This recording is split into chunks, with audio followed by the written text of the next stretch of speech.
So this is actually the cost, more of a gross profit analysis of the lip balm, but kind of breaks down exactly the costs. And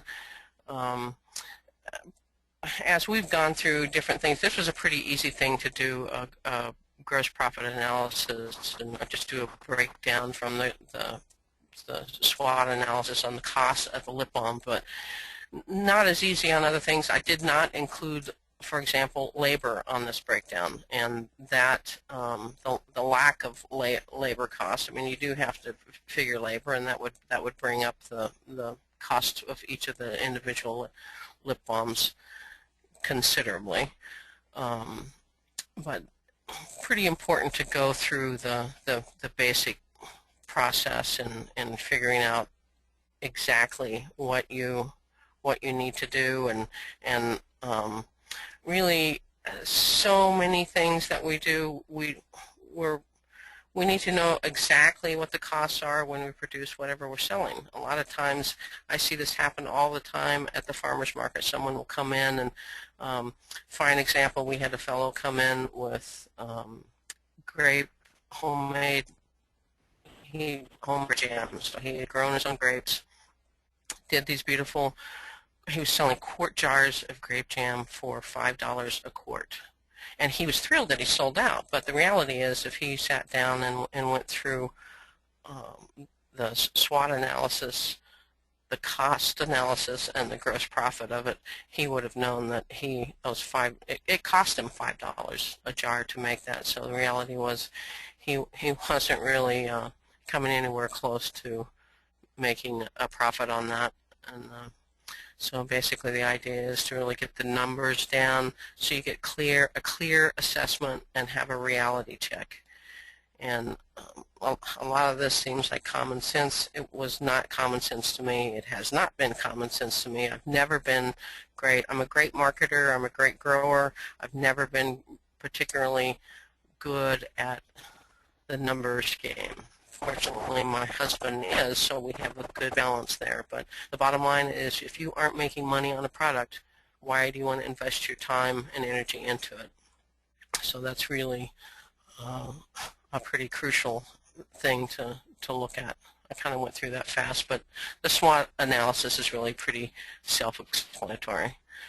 The SWOT analysis template, like I said, is available on the Moodle site for you to fill out, and I encourage you to look at spend some time, a fair amount of time, with that Organic Farmer's Business Handbook. It has some excellent information in it.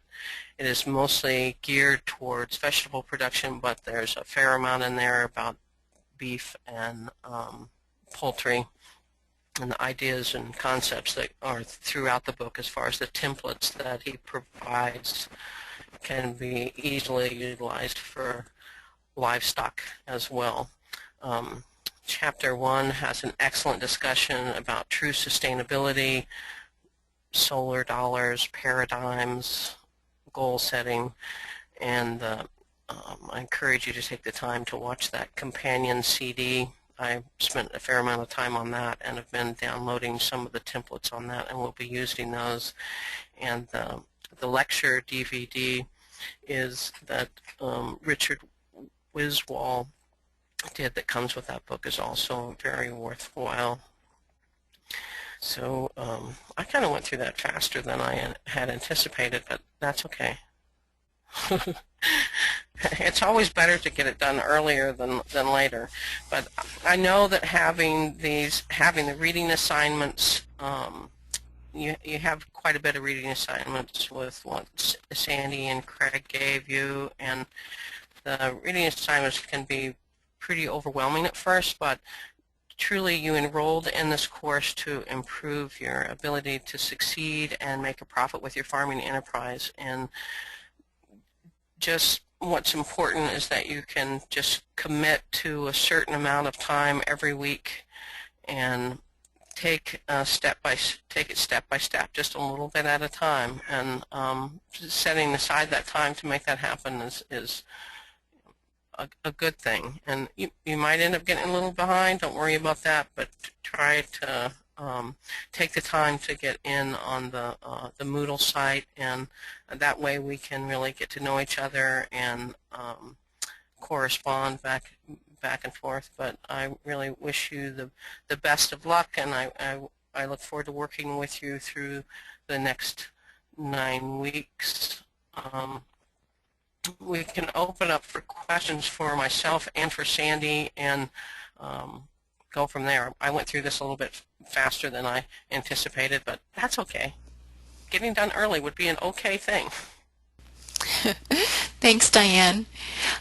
Kathy asks, would you please explain the difference between weaknesses and threats? Yeah, let me go back up to that. Threats, weaknesses. Well, they're very, very similar, but different. Thinking about the weaknesses would be like for us at the weakness when we first started selling our flowers at the farmers market. A weakness might be, well, the first year that we were confronted with another person growing flowers. So for 15 years, I knew that I could take 25 to 35 bouquets to market and sell them for $10 a piece, and I sold out every single year. The weakness was, and of course I couldn't really anticipate that next year when I came, that I would have someone that came in with 10 times the amount of flowers that I did. So even though, and her bouquets were even bigger than mine.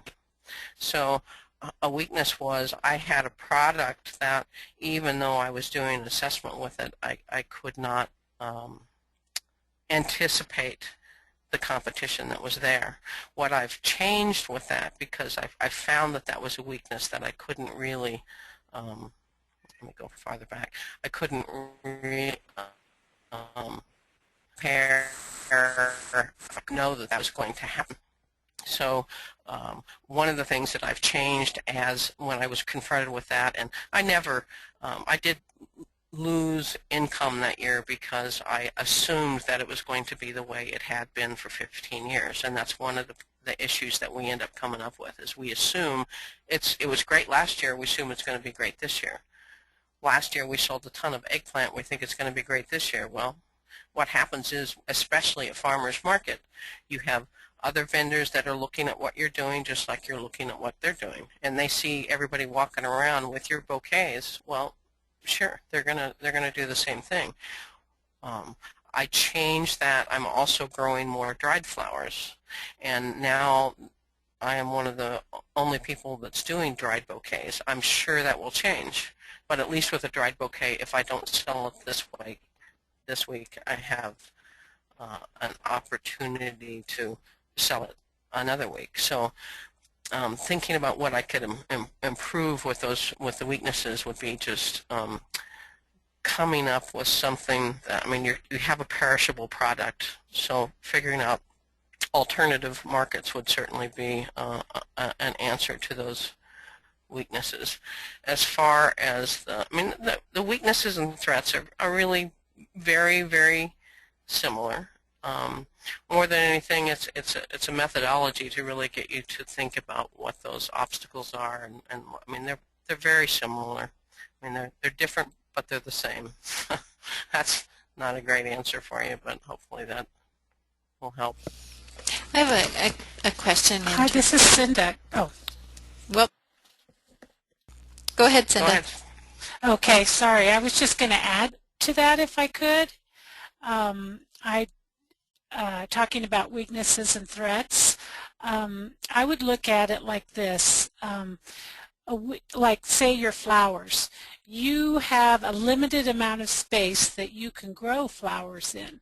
So as you look at that, that could be a weakness, because somebody could be devoting their whole farm to flowers, and you've got so many diverse crops that you've got a set limitation on on what you can grow in flowers. I mean, you could add more flowers, but you know what I mean. Right. But then when you're looking at threats, and there can be internal threats, like I would call an internal threat something within your farm, and one thing could be health issues. Another thing could be like floods. That might be external, though, come to think of it. That's external. Another external thing could be regulations. Like that's something that is out of your control, but it could change your whole product or business as you move forward. So that's kind of how I look at it. Weaknesses are just things that you're limited compared to your competition, or you can't, you're limited by the number of lip balms that you can make for some reason, or those types of things would be weaknesses. Anyway, that was just my 2 cents. Okay, so Thanks, Cinda. this is Colette, and in thinking about this, am I thinking about this kind of correctly, that weaknesses, when you look at that, they're more internal to your operation and perhaps a little bit more what you have control on, and threats are more external in the environment, whether that's the market or it could be the weather, things that are a little less out of your sphere of control, but things that you need to plan for? Well, close, but you can have internal threats, things that can happen on your farm that aren't necessarily at the current time a weakness, and that's why I was thinking like health. You don't think of your health as necessarily, you don't start out thinking that's a weakness. Maybe you're healthy, you're fine, but then maybe you fall and break your leg. That's an internal threat. So that's just the only thing I could think of at the time. But and that's a perfect example as a threat. I mean, we've been going along doing able to manage and do everything that we do, being Tom and I on the farm with a few volunteers and some apprentices. But last year, the 1st of June, our new dog was running by and clipped me running as hard and fast as he could and tore my MCL and cartilage in my knee. And I spent the entire growing season on a cane and a knee brace, and it limited extremely. So I had the dog threat, which was very different than the weakness. I mean, I still had had to deal with other things associated with the weaknesses, but that was certainly, health was a threat. And I guess the weather would certainly be a threat. I mean, we plant our crops, we anticipate that we're going to have good yields, and it frosts, or we're not prepared for it, or there's an insect infestation. I mean, it's always something. Or for us, we had one of the years that we decided to grow meat birds and really invest the time and energy into growing meat birds for our customers. We had a mama bear and 2 cubs come in and eat our entire flock. So things happen, and that's probably the end of that discussion.